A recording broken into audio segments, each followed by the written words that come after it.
All right, let's jump into another deep dive.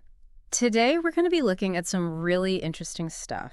Robotics and AI, specifically. Okay. And a lot of it is coming out of China. The sources you sent over paint a pretty fascinating picture here. Yeah. I mean, we're going to be talking about everything from robot dogs, which you've probably seen all over the internet, to the possibility of an AI arms race between the U.S. and China. Right. Which, I mean, that's pretty wild to think about.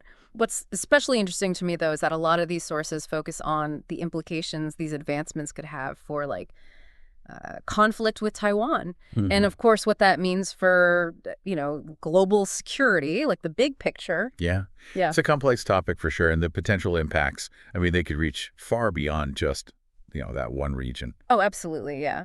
So to kind of kick things off here, let's talk about these robot dogs. Okay. I mean, I'm sure you've seen the videos. Yeah. They're everywhere online. All over the place. The ones from Unitree especially. Have you seen the B2W model? I have, yeah. I mean, it's like something out of a science fiction movie. They're really impressive. You know what strikes me about the B2W? It's not just how agile it is, like doing somersaults and climbing mountains and things.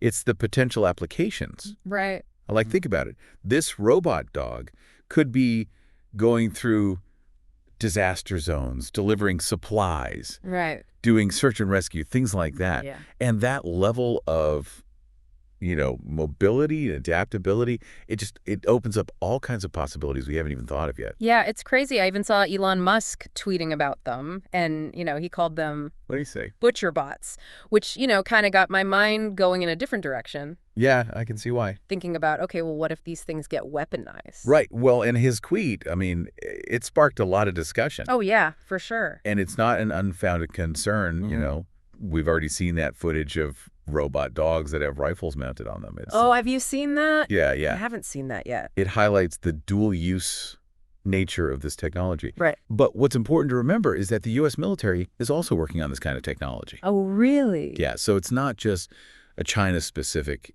issue, That's a good point. It seems like everyone is developing this really quickly. And then there's that Black Panther 2.0 robot dog.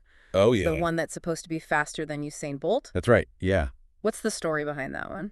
Well, the Black Panther 2.0, it's a great example of what we call bio-inspired design. Okay. So the team that developed it, they studied how black panthers move. Oh, wow. And also jaboas, which are these desert rodents that are known for their jumping ability. Okay.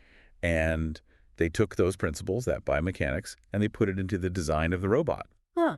They used materials like carbon fiber for the shins and even gave it special running shoes for grip. Wow. So those are like actual design elements. Oh, yeah. And it's not just about speed, right? It's about maneuverability and being efficient in all these different environments. So it's like form and function combined. Exactly. It makes you wonder, though, how did these robots go from, the lab and all the testing to, like, the real world? How does that transition actually happen? Well, we're already seeing real-world applications. Okay. In China, especially. There's footage of one of those robot dogs inspecting cable tunnels in Beijing. Oh, interesting. And then you have police forces in China testing the Unitree model for, like, apprehending suspects, things like that. So they're not just prototypes anymore. Not at all. They're being deployed. It's happening. It's happening. And that brings us to another big development in China, which is humanoid robots, right? Right. This seems to be happening even faster than some experts thought it would. Absolutely. I mean, you look at companies like iBot, it's a pretty significant indicator of where things are going. Crazy. They're saying they'll have almost 1,000 general-purpose humanoid robots in production by the end of next year, Wow. which puts them ahead of Tesla's projections for their Optimus robot. Mm. So it's a potential shift in, the whole global robotics scene. Yeah, that's amazing. And what I find really fascinating is that they're already being put to work. Yeah, I mean, we're talking about robots working alongside humans in factories. right. It's not just research anymore. It's not just some lab experiment anymore. Yeah. And that's generating a lot of excitement among investors. I mean, the possibilities, right? Yeah. Humanoid robots assisting with manual labor, performing all sorts of tasks in service industries. And it's not just Abot either. Right. You have companies like Fourier Intelligence and UB Tech. They're ramping up production too. Mm. It suggests that, So this is a trend. yeah, it seems like we could be on the verge of a pretty big societal shift. Yeah, it definitely feels like something big is happening. Can you give us a sense of what these robots can actually do? Sure. So let's take the Pewter Robotics D9 humanoid robot as an example, okay? Okay. This thing is over 5.5 feet tall. Okay. It can walk at 4.5 miles an hour, Wow. carry up to 44 pounds. And here's the interesting part. It's got advanced mapping and interaction capabilities. Okay, so it's not just brute strength. Exactly. It Wow. can navigate, it can interact with its surroundings in a pretty sophisticated way. Wow. So they're marketing it for restaurants, warehouses, even as like a personal assistant. Interesting. And the projected price is supposed to be similar to Tesla's Optimus. So it's a sign that these robots, they could become a lot more common in our lives. Yeah, sooner than we think, right? Exactly. It's exciting and a little unnerving I know, right? to think about the implications. We've got these advanced robots on the horizon, and at the same time, there's this tension between the US and China, especially when it comes to AI. Mm. It's what some people are calling an AI arms race. So what does that really mean? And why should we be paying attention to this? Well, the U.S. and China are definitely in competition, right? They're vying for that technological supremacy. And AI has become a key part of that. Yeah.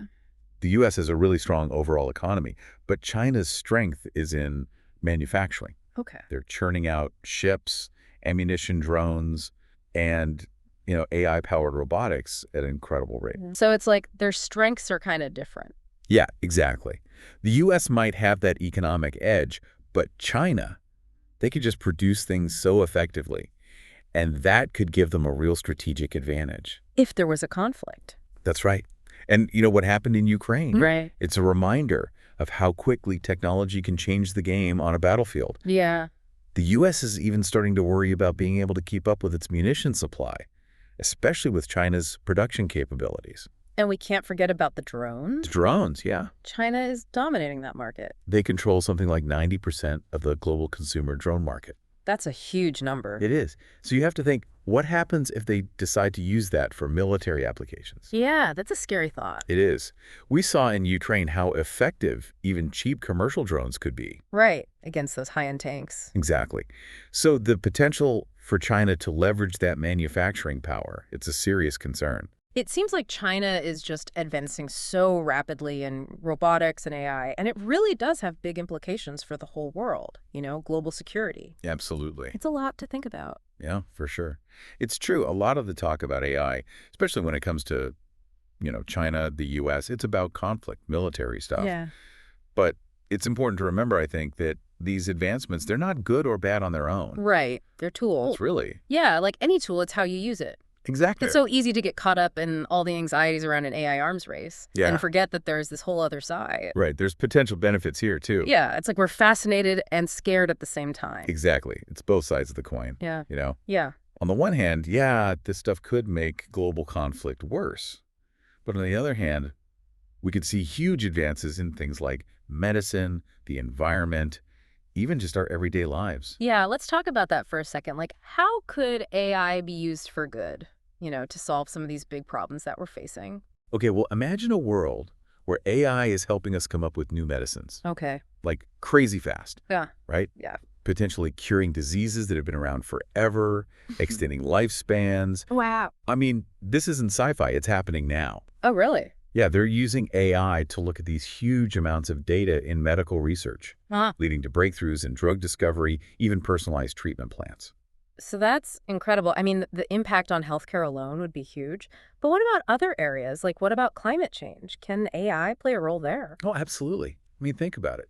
AI could help us develop better renewable energy sources, manage resources more efficiently, Right. even come up with new ways to clean up environmental damage. Okay. It can analyze all that complex environmental data Yeah. and model solutions in a way that we just couldn't do before. So it's like AI could be the problem and the solution. Yeah, it's a funny thing, isn't it? It's a real paradox. It is, and it shows how important responsible development is. Yeah. Ethical considerations. We're going into uncharted territory here. We have to make sure that AI is used to help people, not just to, gain some kind of advantage. So it's really about the intent behind it all. Exactly. Making conscious choices about how we use this stuff. Yeah, and that's where things like the Consumer Electronics Show get interesting. Oh, yeah. CE We're words. seeing companies pushing the limits of what AI can do, but in a consumer context. Right. With a focus on, making our lives better. Okay, well, CES always has mind-blowing stuff. It does. What were some of the highlights this year, AI-wise? Well, companies like Samsung and LG, they're showing off some really advanced personalized home AI systems. Yeah. It's not just your typical voice assistant that plays music or sets reminders. Right. These are systems that learn your habits, what you like, anticipate what you need, Wow. control different parts of your home environment seamlessly. I can see how that would be appealing. For me, I can barely keep track of my keys. But the idea of AI controlling my whole house, it's a little like, stepping into a sci-fi movie. I get it. Yeah. But it's not about AI taking over, right? It's about enhancing our lives, making things easier, automating those boring tasks, saving energy, giving you personalized recommendations based on, how you live. So it's more about empowering us. Yeah, not replacing us. Okay, I like that. And then you have things like AR glasses with real-time translation. Oh, wow. Imagine traveling anywhere and being able to talk to anyone, regardless of language. Yeah, that's amazing. That's the kind of potential we're talking about. That's a really powerful example. It makes me think about, AI breaking down barriers between cultures, Absolutely. fostering understanding. What other cool things did you see at CES? Well, electric vehicles, for one. Mm-hmm. They're making huge strides using AI-powered sensors, driver assistance features Okay. for safe early days. But companies like XPeng, they're already testing prototypes. Wow. Imagine skipping traffic altogether, commuting through the air. That's a wild thought. It is. There are obviously still hurdles, technical and legal stuff, Right. but it just shows you how AI is pushing the limits of what we thought was possible. It really does feel like we're living in a time of incredible technological change. Yeah, It's exciting and a little scary. it is. It's both. It's both. But the big question for me is, can we really use AI for good and at the same time, control the risks? Can we find that balance? That's the million-dollar question, isn't it? Yeah. And there's no easy answer. It's going to take a lot of things, international cooperation, ethical guidelines, a commitment to doing this responsibly. So it's not just about the tech itself. It's about the conversation we need to have around it. Exactly. We need to be proactive. Yeah, not reactive. Because AI is powerful. It is. It can be used for good or bad. It's up to us as a global community to figure out what kind of future we want. What kind of world we want to live in. The role do we want AI to play?